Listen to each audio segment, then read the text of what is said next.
આવજો ફોન કર્યો તો વાંધો નહીં, ગમે ત્યારે ફોન લગાવી દેવાનો, સાપ નીકળે એટલે.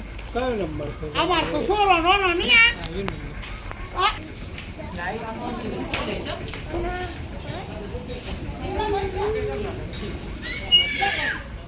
સાપ કરડે એના પહેલાં કોઈ ઇન્જેક્શન મુકાવવાનું આવતું નથી. સાપ જેથી કરડે એના પછી 1 થી 6 કલાકનો ટાઈમ આપે આપણને. એકાદ કલાકમાં માણસ દવાખાને પહોંચી જાય તો માણસનો બચાવ થશે.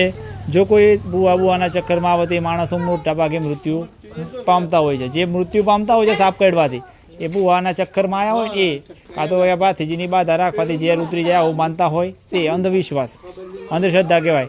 એ જ લોકોનું મૃત્યુ થાય, બરાબર, બાકી કોઈ મરતા નથી. એટલે એવું ધ્યાન રાખવાનું તમારે. તો કોઈ બુઆ જોડે જવાનું નહીં. સાપ કરડ્યો સીધું 108નો ફોન લગાવી દવાખાને પહોંચવાનું, બચાવ થઈ જશે.